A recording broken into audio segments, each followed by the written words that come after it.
해볼게요. 10페이지 감상하나 참 맑은 물살 화문산에서 라고 이야기를 하고 참 맑은 아이고야 아침이라서 버벅대네. 참 맑은 물살이라고 하면은 시적인 대상이거나 소재겠구나 라고 일단 확인하면 되겠고, 화문사에서는 공간적 배경이에요 라고 제목에서는 이 정도 확인할 수가 있겠죠. 그러니까 회문산에서 참 맑은 물살 보고 그것에 대해서 무엇을 느낍니까? 그런 거 찾으면 되겠지. 오른쪽 위에 볼게요. 생명력 가득한 자연. 아하. 아름다움을 서정적으로 묘사하고 있다. 서정시겠네. 이 작품을 통해 언어 예술로서의 문학이 지닌 가치와 기능을 알아봅시다. 여기에 쓰인 표현법에 대해 주목해 주세요. 이런 얘기지. 자, 왼쪽 밑에 볼게요. 봄이 왔다고 느끼는 순간이 언제인지 말해봅시다. 라는 것들. 샤워기 할 때 이 샤워의 온수의 온도가 점점 낮아질 때? 그때 봄 아닌가? 오른쪽 정리된 거 한번 살펴볼게요. 자유시고 서정시고요. 뭐 나쁘지 않죠? 형식이 자유롭고 시행의 배열이 자유롭고 감정에 대해서 썼습니다. 서정적이고요. 예찬적이지. 당연히 뭐 예찬할까? 자연 풍경에 대해서 예찬하겠죠. 그러니까 자연 좋아하니까 자연 친화적이겠고. 제재는 봄의 자연. 주제는 언제나 중요하니까 별표 해놓고 외워놓읍시다. 생명력 가득한 자연을 마주하며 느끼는 감흥. 아, 신나. 그리고 여기에 감흥 옆에다가 뭐라고 예찬이라고 하나 더 써놔도 되겠네. 특징, 봄의 전경을 감각적인 이미지로 표현하고 있다. 봄의 이미지를 감각적인 이미지로 표현하고 있다는 건 다양한 심상을 사용합니다. 시각, 청각, 후각, 촉각, 미각 여러 개 쓰고 있어요. 정도. 2번, 자연물을 의인화하여 봄의 생명력 가득한 모습을 나타낸다.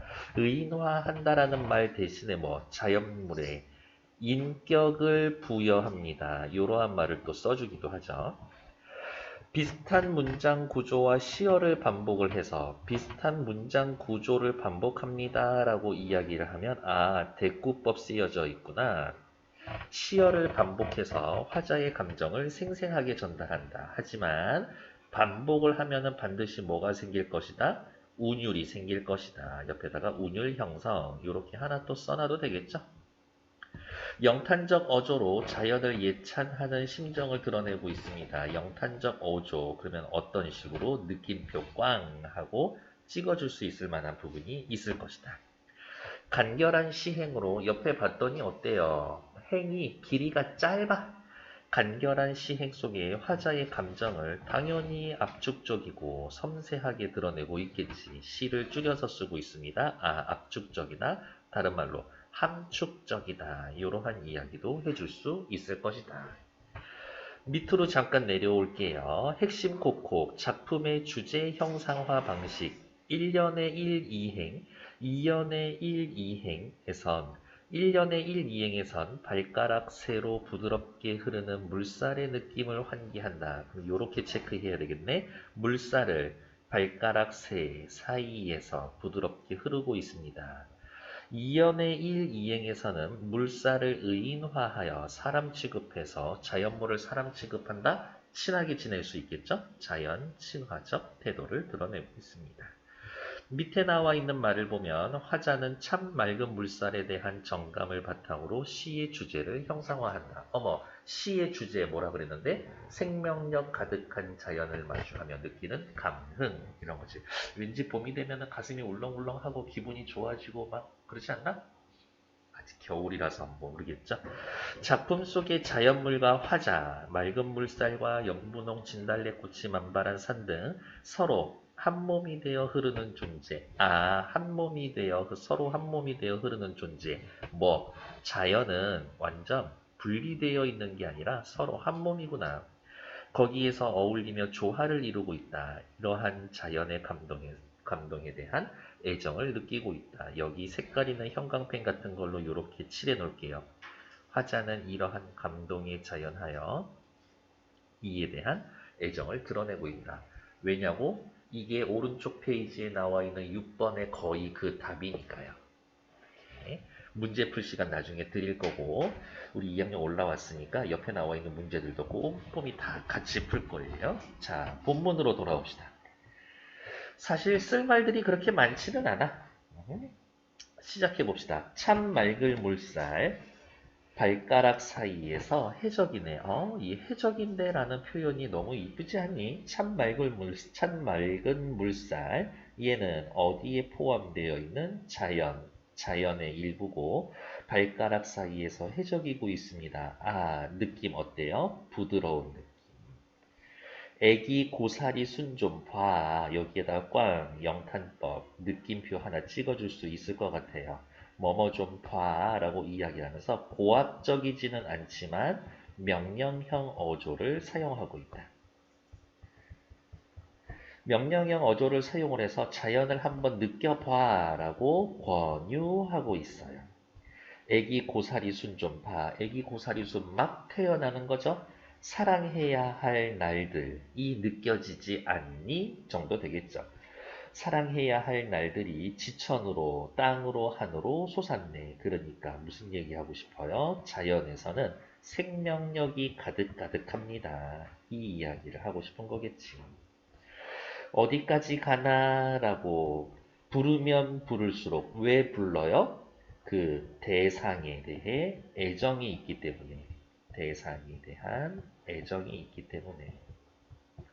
부르면 부를수록 더 뜨거워지는 사랑이 깊어지는 너의 이름. 여기에 너에는 나와 살아가는 모든 사람들 앤드 어떻게 지금 내 눈앞에 펼쳐지고 있는 모든 자연물들 다 포함하겠죠. 모든 자연물을 너라고 불렀다라고 하면 의인법이 쓰여져 있는 거구나 라고 또 한마디 추가해 줄 수가 있겠지. 참 고운 물살. 또 그러면은 요렇게 체크해야 되겠네요. 참 맑은 어디야?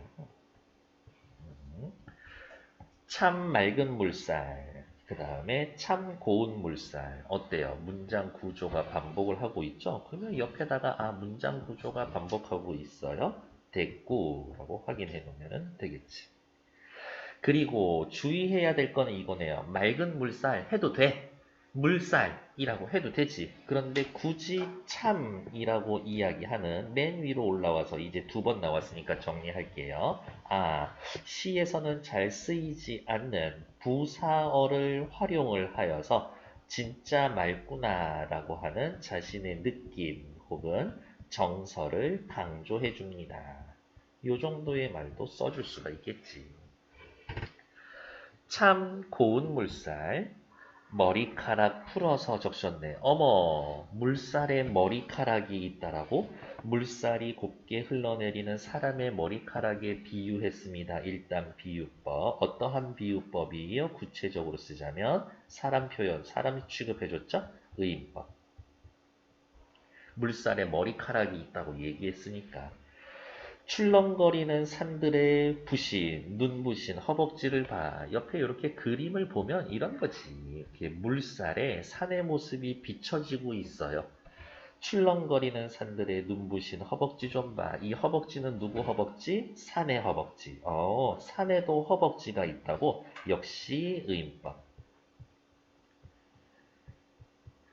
의인법을 쓰는 이유는 뭐예요? 대상에 대해서 애정이 있기 때문에. 출렁거리는 산들의 눈부신 허벅지 좀 봐. 물살이 일어가니까 하얀 허벅지겠죠. 아무 때나 만나서 한 몸이 되어 흐르는 자연은 서로 일체하고 있구나. 자연의 일체감에 대해서.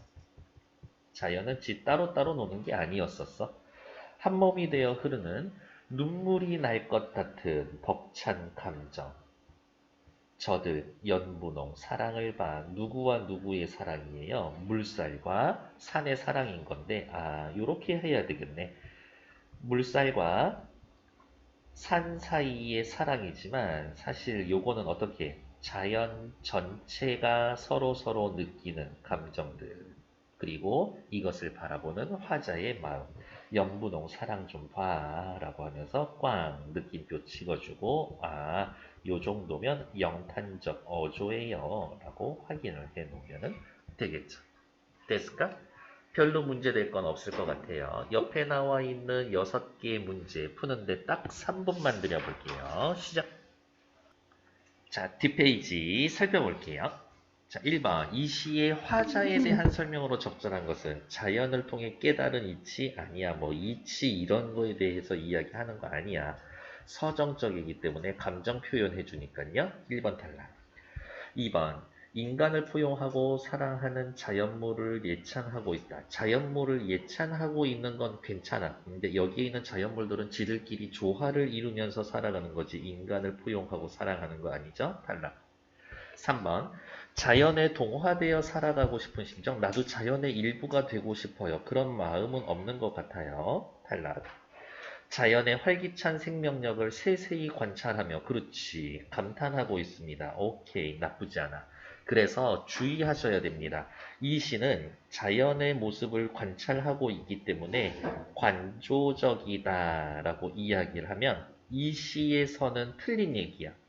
관조는 진짜 바라만 보고 있어야 돼. 뭐 어떤 액션을 취하거나 감정을 드러내면 안 돼. 그래서 이 시가 관조적이에요 라고 하면 틀린 거다. 그거는 주의해야 되겠지. 계절이 바뀌지 않죠. 탈락. 게다가 감정이입한 부분도 없고요. 1번, 5번도 확실히 틀렸네. 2번 문제 보러 갈게요. 2번. 이 시의 표현상의 특징으로 알맞지 않은 것은 시 띄워놓고 확인해 봅시다. 1번. 유사한 문장 구조를 반복하여 운율을 형성하고 있다. 맞는 말이죠. 어디에? 참 맑은 물살. 그리고 밑으로 내려와서 저기 누구? 참 고운 물살. 이렇게 확인하고 있죠. 그러니까 어디에다가만 체크하면 된다? 대꾸 요 말에다가만 체크해 놓으면 되죠. 2번. 자연물을 의인화하여 생명력 가득한 모습을 보여주고 있다. 온통 생명력 가득한 이야기. 의인법, 온통 많이 쓰여지고 있죠? 2번 오케이. 3번, 대상을 사람의 형상에 비유하여 대상에게 친밀감을 느껴집니다. 어느 부분에 있어요? 특히 여기 머리카락 풀어 헤쳤네. 그러면 머리카락 풀어 헤쳤네 라는 것 옆에다가 사람의 형상에 비유했다. 사람의 형상에 비유했습니다. 사람의 형상에 비유해서 무엇을 드러낸다? 친밀감을 드러냅니다. 이렇게 추가로 하나 또 써놓으면 되지. 4번. 감각적 이미지를 활용하여 대상에게 느껴지는 부드럽고 섬세한 감촉. 특히 어느 부분에 있어요? 이 부분에 있죠. 발가락 사이를 해적이고 있네. 발가락 사이에 해적이네. 여기에다가 괄호해 놓고 부드럽고 고운 느낌, 촉각적 심상을 사용하고 있구나. 부드럽다라고 이야기하고 있구나. 요 정도 해주면 되겠죠. 답은 5번이죠. 화자와 청자를 직접적으로 시의 표면에 내세우면서 화자가 드러나 있다라고 하면 나, 우리라는 말이 있어야 되는데 그런 게 있지는 않죠. 그러니까 5번 틀린 얘기지. 3번 문제 확인하러 갈게요. 어쨌든 2번의 답은 5번. 3번. 이 시에 대한 설명으로 적절한 것을 모두 고르면 기억. 영탄적 어조로 자연을 예찬하고 있다. 나쁘지 않죠. 여기 그러면 또 써야 되겠네. 애기 고사리 좀 봐. 영탄. 그리고 위에다가 예찬. 하나 더 써놓으면 되죠. 기억 오케이. 니은. 화자는 청자에게 말을 건네는 형식으로 자신의 감흥을 표현하고 있다. 그렇죠. 다시 한번 여기네. 이 부분 쓸 거 엄청 많네. 고사리 손 좀 봐. 아이고야. 고사리 손 좀 봐. 손 좀 봐에다가 고사리 좀 봐에다가 체크. 그리고 옆에다가 슬쩍 화살표 빼어놓고 청자에게 말을 건넨. 청자에게 말을 건네. 하지만 옆에다가 또 빨간색으로 써 놓으셔야 되겠네요. 뭐라고? 이게 구체적으로 청자가 설정되어 있는 것은 아니다. 구체적인 청자가 설정되어 있는 건 아니다. 누구한테 말을 걸고는 있는데 그 누구가 명확하게 지정되어 있지는 않다고. 그러니까 어쨌든 니은은 맞는 얘기.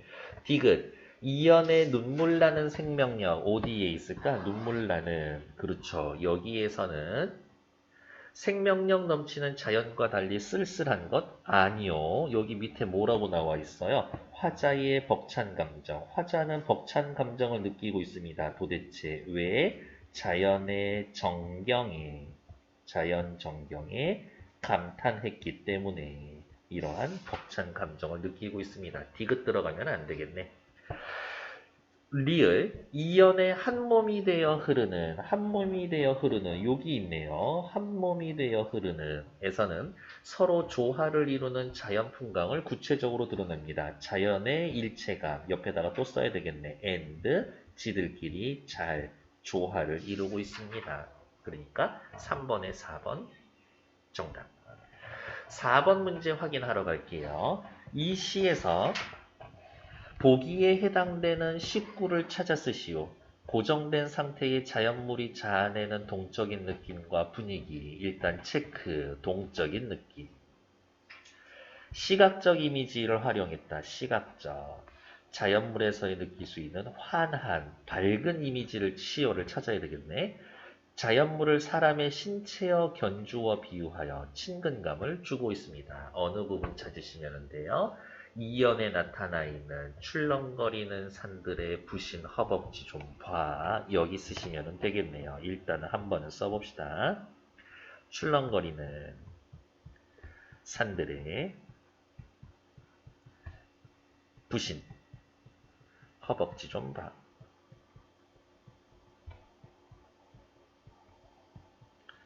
라고 써놓고 다시 앞으로 돌아올게요. 그 부분에다가 이제 우리 또 추가로 해서 써야지. 출렁거리는 산들의 부신 허벅지 좀 봐 라고 해놓고 이 부분에다가 이렇게 네모해 놓은 다음 뭐라고 써놓으시면 돼요. 동적인 느낌. 그리고 시각적 이미지. 환한 인상. 환하다. 아, 눈부셔. 동적인 이미지. 아, 환하다. 신체 일부에 비유해서 친근감을 느껴줍니다. 여기 밑줄 그면 되겠네. 사람의 허벅지에 견주어서 밑에다가 하나 더 친근감 느낍니다.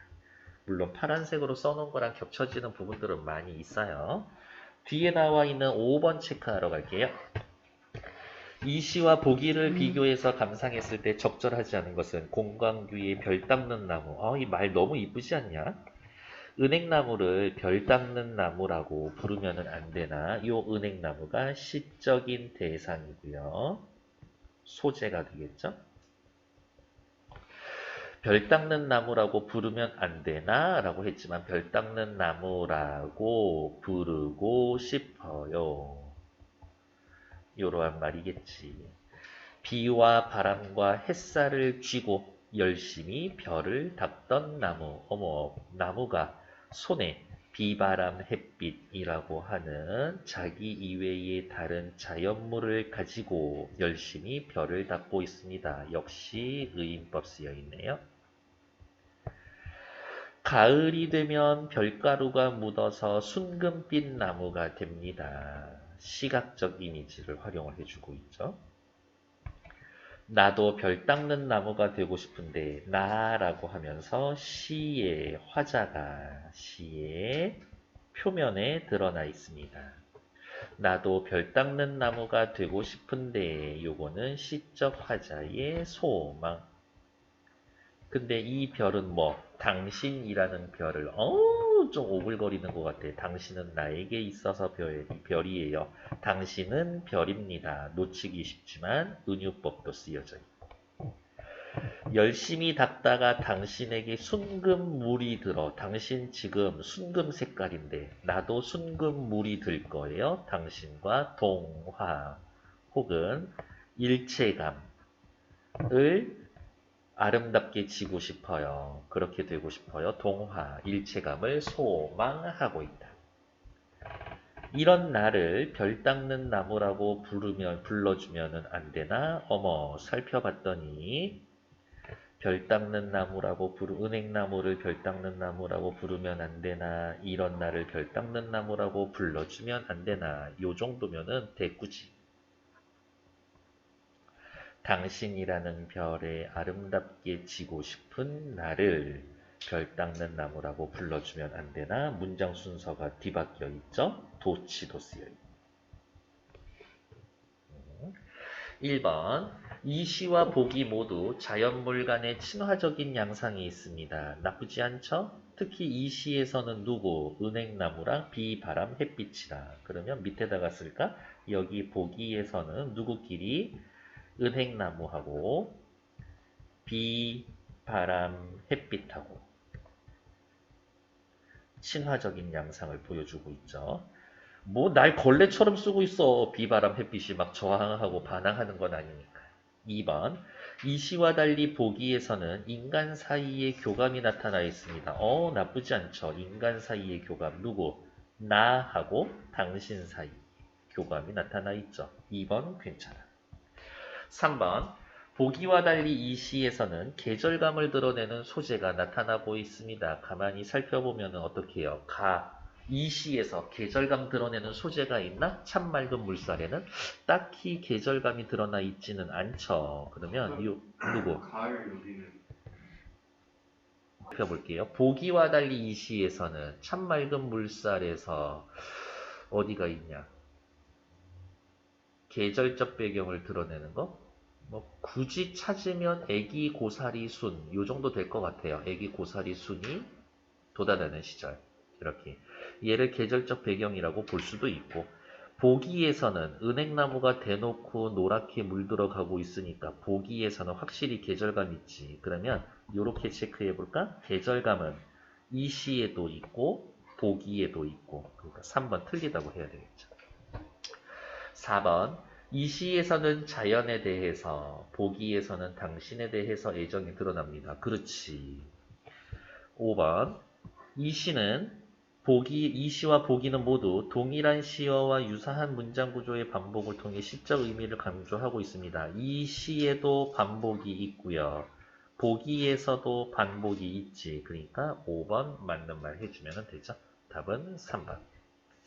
6번 문제 확인하러 갈게요. 이 시의 배경을 중심으로 화자가 자연에게 느끼는 정서 뭐라고 하시면 되겠어요? 벅찬 감동, 감탄. 와 진짜 니들 멋있다. 예찬. 니들 너무 사랑스러워. 애정. 요 정도 쓰면 되지 않나? 뒤에 뭐 해설 보면 엄청 주저리 말은 많지만 요 정도의 단어 정도는 체크해 주자. 요거죠. 다음 페이지 볼게요. 학습활동 확인합시다. 이 시를 적절한 호흡으로 낭송해보고 그 느낌을 말해봅시다. 밑줄만 그으시면 될 것 같아요. 간결한 시행에서 차분하며 안정감 있는 운율, 밝고 생명감 넘치는 시어, 부드럽고 환한 분위기. 이렇게 기본적으로 예쁜 시들이 있어. 활동 2번. 이 작품을 통해서 화자의 정서를 알아보자. 어디에서 무엇을 하고 있습니까? 밑줄. 강의 맑은 물살에 발을 담그고 있다. 그리고 어쩌고 저쩌고 산의 광경을 바라보고 있다. 거기에서 아름다운 정서를 느끼겠지. 2번. 화자가 자연물을 사람의 형상에 비유한 표현들을 찾아보고 그렇게 나타낸 거. 어머, 물살이 머리카락을 풀어 적신 것 같아. 산에 허벅지가 있는 것 같아. 라는 것들. 강물이 부드럽게 흐르는 모습을 사람의 긴 머리카락에 물살이 드리워진 산의 경관을 사람의 부드러운 허벅지에 비유했다. 즉, 자연의 아름다움과 그로부터 느끼는 감흥을 생동감 넘치고 친근하게 전달하기 위해서 신체 일부에 표현했습니다. 그러니까 말은 어려워도 요 정도에 들어가 있는 요 멘트들 있죠. 요 멘트들은 좀 외워놓자. 밑에 3번 볼게요. 이 작품에 나타난 자연물들의 관계, 자연물들은 어떻게 지내고 있어요? 서로 친하게 지내고 있죠? 그러니까 자연물은 서로 어울리며 조화를 이루고 있다. 그러한 자연물을 보면서 화자는 벅찬 감정을 눈물 나는 사랑으로 표현했고 결국에 이 이유는 뭐다? 아름다운 봄의 정경에 감탄하고 감동하고 봄에 대해 애정을 노래하고 있습니다. 됐어. 요 정도만 체크하면 되죠. 경탄하고 감동하고 자연에 애정이 있어요. 요 정도만 확인해 놓으면 되겠지. 자연을 보면서 진짜 아름답고 멋지다 이렇게 생각해 본 적 있어요? 그래요. 사람이 가장 아름다운가? 그러면 아름다운 거 뭐 있니? 역시 뭐니 해도 뭐니야? 이 시에서의 나타나는 감각적 이미지를 살펴해 봅시다. 결국에 이 문제에서 여러분들의 요구하는 거는 뭐예요? 이 시에 사용된 심상 파악할 수 있습니까? 이거겠네. 참 맑은 물살 발가락을 헤적이고 있습니다. 맑은 물살이라고 하면 시각. 발가락을 헤적이고 있어요. 촉각. 부르면 부를수록 더 뜨거워집니다. 아 뜨거워. 촉각. 출렁거리는 눈부신 시각적 이미지. 뭐 요 정도는 확인하시면 되겠네요. 그러면 또 옆에다가 빨간색으로 씁시다. 뭐 있어요? 시각, 촉각. 두 가지나 쓰여져 있죠. 네, 어이없을 수도 있지만 요 시는 요렇게 이야기할 수도 있습니다. 뭐라고? 다양한 감각을 활용하고 있다. 다양한 감각, 다양한 심상을 활용하고 있다. 요렇게 얘기해 줄 수 있습니다. 다른 거 두 개만 써도 다양한겨.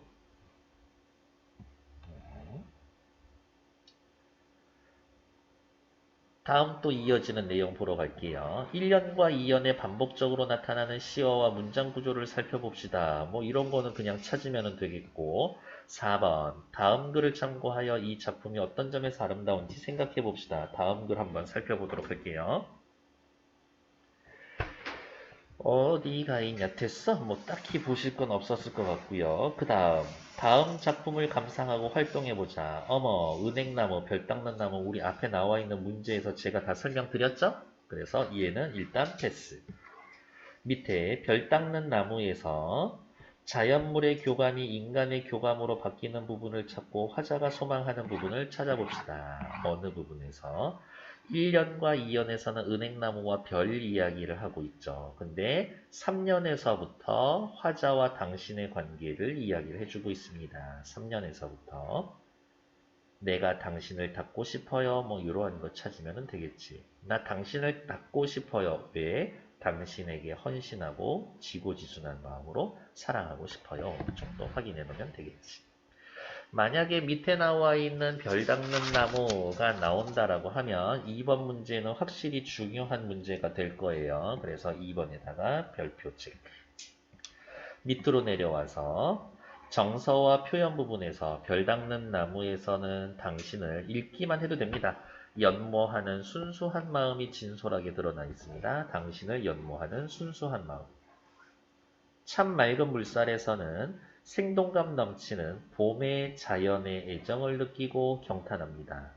결국에 둘의 공통점 뭐예요? 라고 물어본다라고 하면 맑고 깨끗한 정서로 대상을 사랑하는 태도를 진지하게 표현하고 있습니다.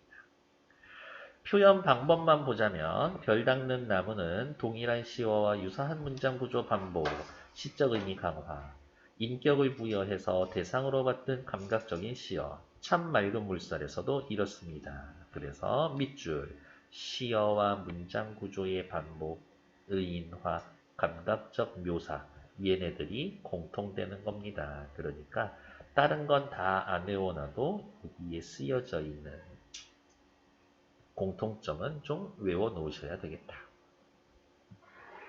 3번 각자 별 닦는 나무가 되어주고 싶은 당신을 찾아봅시다. 그래 한 번씩은 찾아보세요. 뭐 엄마 아빠일 수도 있고 옆에 있는 남친 여친일 수도 있고 그렇게 되니까요. 감상 더하기 생명량 가득한 봄날 산속의 맑은 물살. 네, 뭐 특히 얘는 볼 거. 잠시만요. 다 읽지 않을 거예요. 최대한 빠르게 확인할 겁니다. 일단 아름다운 봄날 산속 배경이니까 체크. 화자는 시내에 발을 담그고 있어요. 그 다음에 맑은 물살 흐르고 있고 생명력 가득한 산을 바라보고 있습니다. 풀어진 머리카락, 눈부신 허벅지로 표현된 자연은 그리움과 사랑이 있는 곳입니다. 산의 맑고도 푸른 생명의 근원이 맑은 물살입니다. 그 문장 기억해서요. 산의 맑고 푸른 생명의 근원이 맑은 물살입니다. 단지 봄날에 구한말 의병 이야기를 해서 여기 잠깐만 볼게요. 오른쪽에 동학혁명과 의병 활동의 근거지가 되었던 곳, 한국전쟁 당시에 공산 게릴라 활동이 있었던 곳, 많은 사람이 죽은 곳이죠. 아픈 곳이에요. 아, 이렇게 아름다운 곳이었었는데 사실은 근현대 사이 비극이 있는 장소였었구나. 그런데 이 비극이 있는 장소가 아름답고 생명력이 넘치고 있다? 라고 생각을 해서 그와 같은 죽음이 되풀이되지 않고 우리의 삶이 생명력으로 가득하기를 기원하고 있습니다. 그래서 산의 생명력을 이야기해 줬습니다. 이 정도 확인해 주시면 될 것 같아요. 오케이. 일단 정지.